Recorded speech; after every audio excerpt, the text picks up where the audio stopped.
तो बोलो, जहेज और नकदी खत्म होना चाहिए कि नहीं होना चाहिए? धीरे बोल रहे हो, जोर से बोलो तो बात समझ में आवे। ये जो पीछे वाले हैं वो बोले जरा जोर से, खत्म होना चाहिए कि नहीं होना चाहिए?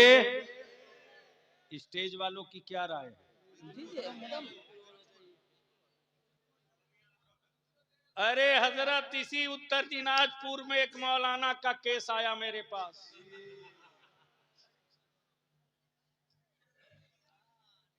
कि मोटरसाइकिल के बगैर कबीलतों को तैयार नहीं है। तब मैंने कहा कि पहले उसको फुसला कर उसका सर्टिफिकेट लेके फाड़ दो। अब मुझको बताओ वो किस मदरसे से पढ़ा है, मैं उससे निपट लूंगा। इसलिए मैं आपसे अपील करूंगा मेरे अजीज, मान लो तुमने बेटी की का रिश्ता किया किसी दौलतमंद के बेटे से, क्या सोच के किया? बेटी बहन जाएगी तो इज्जत और सुकून से जिएगी, इसीलिए ना। अरे बोलो ना। तुमने 5 लाख नकदी भी दिया, बाइक भी दिया, 4 चक्का भी दिया, सोफा भी दिया, बर्तन भी दिया, जेवर भी दिया। बाराती हरामखोर किस्म के बारातियों के लिए, हरामखोर इसलिए कह रहा हूं कि घर में उसको बढ़िया से आलू की सब्जी और रोटी नहीं मिलती, लेकिन बारात में जाएगा तो मत पूछो कैसी कैसी फुटानी करता है। तो यह हरामखोर नहीं है तो क्या है? कि निकाह को सस्ता करो, शादियां आसान करो, डेकोरेशन पर पैसा मत खर्च करो, डीजे बाजा दफन कर दो, आतिशबाजी पटाखा जहेज नकदी को कब्र में डाल दो, बंद कर दो, और उसी पैसे को बचाकर अपनी औलादों को पढ़ा दो। हक है। तुम्हारे उत्तर दिनाजपुर, मुर्शिदाबाद, पुरलिया, आदरा, बांकुड़ा, कटिहार, किशनगंज, पूर्णिया, साहिबगंज, राजमहल कि कितनी बच्चियों को दलालों ने गैरों के हाथ बेचवा दिया। तुझको होश है? मौलाना, पिछले साल रमजान में जो खबरें आई तो लगता था या अल्लाह जमीन फटती क्यों। तब ये जुनून सवार हुआ कि बकिया जिंदगी की हर सांस इसी जंग पे लड़नी है। सुभान अल्लाह, सुभान। गरीब जो अपनी बेटी की शादी नहीं दिला पाता उसको दलाल हरियाणा, पंजाब, राजस्थान के लोगों को 20,000, 1,00,000, 50,000 ये कह करके कि तुम गरीब हो, शादी नहीं दिला पाओगे। वो बहुत बड़ा आदमी है, वो तुमको 1,00,000 टका देगा, 50,000 देगा, तुम्हारा कुछ खर्च नहीं होगा, बेटी की शादी दिला दो। तुम्हारे ही मोहल्ले में वो दलाल घूमते हैं। नौजवान अगर इस किस्म का कोई दलाल मिले तो उसको बांध दे बिजली के खंभा से और लगा देना अपने बलियाबी को फोन। मैं उसकी नस का एक एक कतरा खून निचोड़ लूंगा, लेकिन अपनी बेटी को किसी काफिर के हाथों बिकने नहीं दूंगा। वाह, बेशक हक है। वाह। फोन आता है जालौर से, विजयवाड़ा से,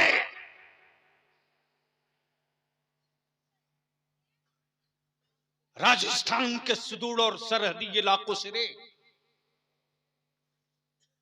बच्चियां चीखती हैं, मेरे बाप ने गरीबी की वजह से मेरी शादी करा दी, मुझको लाकर बेच दिया है, मैं कोठे पर, गंदे कोठे पर हूं।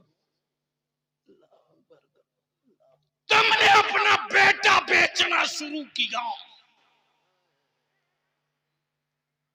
तब मुसलमानों की बेटियां बोझ बन गई। बोल, इस जहेज के खिलाफ हुल्ला बोल होना चाहिए कि नहीं होना चाहिए? जोर से बोल, अगर जमीर मरा नहीं है तो बोल कर बता, खत्म होना चाहिए कि नहीं होना चाहिए? जरूर खत्म होनी चाहिए। इसके लिए सिर्फ आलिम चाहेगा तो खत्म नहीं होगा। इसलिए मैं उलमा से भी अपील करूंगा, डरिए मत। कोई किसी मस्जिद का सदर सिगरेटी हो सकता है, रोजी देने वाला नहीं है वो। डरिए मत। आप अपने आलिमाना वकार और जमीर को मत दबने दीजिए। जब दुनिया में कीड़े भूखे नहीं मर सकते, तो मुस्तफा का वारिस भी कभी भूखा नहीं मर सकता। हक है, हक है, हक है। इसलिए डरिए मत। और मैं मेराज मुस्तफा कॉन्फ्रेंस कराने वाले एक एक जिम्मेदारों से, नौजवानों से कहूंगा कि इस ब्लॉक में, चकलिया ब्लॉक में 11 पंचायत है। आपकी अपनी जिम्मेदारी है कि हर पंचायत में गिन लो अहले सुन्नत की मस्जिदें कितनी हैं। एक व्हाट्सएप ग्रुप उलमाए किराम क्रिएट कर दीजिए। जी जी जी। और उसमें मैसेज डाल दीजिए कि हर मस्जिद का इमाम, जितने का नंबर आपके पास हो उसको एडमिन बनाइए। और अगर कोई बिला वजह की कोई बात उस ग्रुप में डाले तो बेइज्जत करके कान पकड़ के उस ग्रुप से बाहर कर दीजिएगा। ये लिख करके कि ये मिशन है, लावारिस दीवार नहीं है कि किसी का पोस्टर चिपका दो। और एक व्हाट्सएप ग्रुप बनाकर कलेक्शन कीजिए। तब जब मीटिंग होगी उसी में से समझ में आ जाएगा कि मेरी कौम का कौन सा नौजवान किस क्वालिटी का है। जी जी। तब उसी कलेक्शन में से देख लिया जाएगा कि मेरे नौजवानों में बोलने की कैपेसिटी किसमें है, लिखने की कैपेसिटी किसमें है, लीगल कैपेसिटी किसमें है, सामाजिक कैपेसिटी किसमें है, कोई बात हो जाए तो सुलझाने की कैपेसिटी किसमें है। और जब ये टीम बनेगी तब एक ऐलान होगा। अब तक सियासी पार्टियों के झंडे मेरे कंधे पर थे, अब मुस्तफा की इज्जत का झंडा मैंने उठा लिया है। वाह वाह, सुभान अल्लाह। एक कानून तो मनवा लिया, एक। लेकिन अफसोस है कि मेरे लोग मेरी खबर पढ़ते भी नहीं। 13 दिसंबर 2022 से ये तहरीक चल रही है। 13 दिसंबर 2022 से। आज कौन सी तारीख है?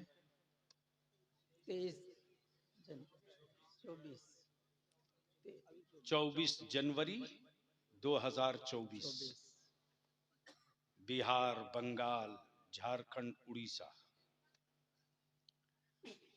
हर जिले से जो प्रस्ताव पारित करके दिल्ली और स्टेट के चीफ मिनिस्टर को कलेक्टर और डीसी के माध्यम से भेजा, तो 20 जनवरी को, 20 दिसंबर को, सॉरी, 20 दिसंबर को मेरे पास खबर आई कि एक बात हुकूमत मान ली दिल्ली की कि मॉब लिंचिंग के खिलाफ एक कानून लाया है कि मॉब लिंचिंग करने वालों को फांसी की सजा होगी। अब तो भारत के प्रधानमंत्री को धन्यवाद बोल दीजिए। मैंने कहा पहले मैं पढ़ूंगा, फिर सोचूंगा और देखूंगा कि कहीं चोर दरवाजा तो नहीं है। जी जी जी। डरो मत। पढ़ो, डेमोरलाइज होके मत जियो, कॉन्फिडेंस के साथ जियो। और ये जिंदगी उसी वक्त आएगी जब तुम किसी व्यक्ति का अंधभक्त नहीं बनोगे, मुस्तफा का आशिक बनोगे। बेशक बेशक। तो बोलो, ये तहरीक बेदारी होना चाहिए कि नहीं होना चाहिए? जी होनी चाहिए। धीरे बोल रहा है, जी होना चाहिए। जोर से बोलो, होना चाहिए कि नहीं? साथ दोगे? बोलो, साथ दोगे? तो इसीलिए मेराज मुस्तफा कमेटी वालों पर ज्यादा हक बनता है। चकलिया के लोगों से भी मैं बात करूंगा, और मौलाना जो आप लोगों से गुफ्तगू हुई है, जी जी जी। जितनी जल्द हो सके आप लोग लिस्ट हमको दस्तयाब कराइए। तो मीटिंग में या तो मैं खुद आऊंगा या नुमाइंदा भेजूंगा, उसमें उलमा भी हों, सामाजिक लोग भी हों, हर वार्ड का जिम्मेदार भी हो, ताकि एक चटाई, एक फैसला, एक कम्युनिटी, एक फैसला, वन कंट्री वन इलेक्शन तो लोग बाद में करते हैं ना। यहाँ तो मेरे यहाँ 1400 बरस से ये चल आ रहा है, वन नबी वन नेशन, वन रसूल वन कानून, वन नबी वन शरीयत।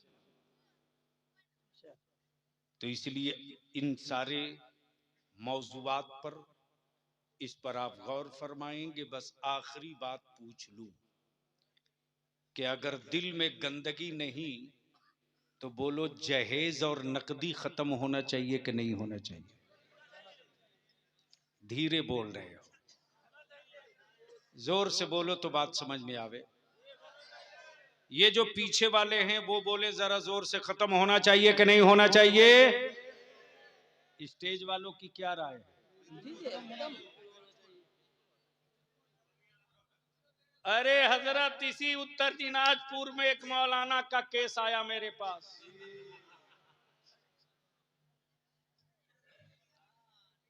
कि मोटरसाइकिल के बगैर कबीलतों को तैयार नहीं है।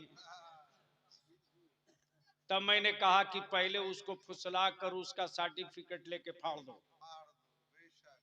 अब मुझको बताओ वो किस मदरसे से पढ़ा है, मैं उससे निपट लूंगा। इसलिए मैं आपसे अपील करूंगा मेरे अजीज, मान लो तुमने बेटी का रिश्ता किया किसी दौलतमंद के बेटे से, क्या सोच के किया? बेटी बहन जाएगी तो इज्जत और सुकून से जिएगी, इसीलिए ना। अरे बोलो ना। तुमने 5 लाख नकदी भी दिया, बाइक भी दिया, 4 चक्का भी दिया, सोफा भी दिया, बर्तन भी दिया, जेवर भी दिया। बाराती हरामखोर किस्म के बारातियों के लिए, हरामखोर इसलिए कह रहा हूं कि घर में उसको बढ़िया से आलू की सब्जी और रोटी नहीं मिलती, लेकिन बारात में जाएगा तो मत पूछो कैसी कैसी फुटानी करता है। तो यह हरामखोर नहीं है तो क्या है? उसके बाद भी लड़की वाला बार बार हाथ जोड़ता, कोई कमी हो गई हो तो माफ करो, कोई कमी हो गई हो तो माफ करो। अरे बेटी दे रहा है, जमीर कलेजा काट के दे रहा, उसके बाद भी माफी मांग रहा, उसके बाद भी हाथ जोड़ रहा, उसके बाद भी तेरे सामने सर झुका के बात कर रहा हूं। मेरे अजीज, वक्त आएगा तुम ढूंढोगे बलिया भी कहां है, शायद मुलाकात ना हो सके। जो बच गई है जिंदगी, कुछ तुम कदम बढ़ाओ, कुछ मैं कदम बढ़ाऊं, ताकि कल वाला जो सूरज निकले वो बादल उसे घेर के न रखें, बल्कि कल का सूरज बादल चीर के मेरी नस्लों को उजाला दे दे। और उसका एक ही रास्ता है, निकाह सस्ता करो, डीजे बाजा खत्म करो, उसी पैसे को बचाकर अपने बेटों को पढ़ा दो। 5 साल बलियावी को दे दो। एक्शन का रिएक्शन आने में टाइम लगता है। आज से शुरू करोगे तो 5 साल लगते लगते कोई गांव, कोई घर, कोई टोला, कोई मोहल्ला, कोई बस्ती, कोई वार्ड नहीं बचेगा जिस घर से निकलने वाले बच्चों के जेब में मोबाइल हो कि ना हो, कलम जरूर होगा। और जिसके बेटे के जेब में कलम होगा उसे न कोई हुकूमत खरीद सकेगी, न बाजार का कोई लफुआ आंख दिखा सकेगा। इसलिए कि खंजर के मारे हुए जख्म भर जाते हैं, कलम का मारा हुआ निशान नहीं मिटता। अल्लाह ताला अमल खैर की तौफीक दे। यार जिंदा, सोहबत बाकी। सलाम अलैकुम।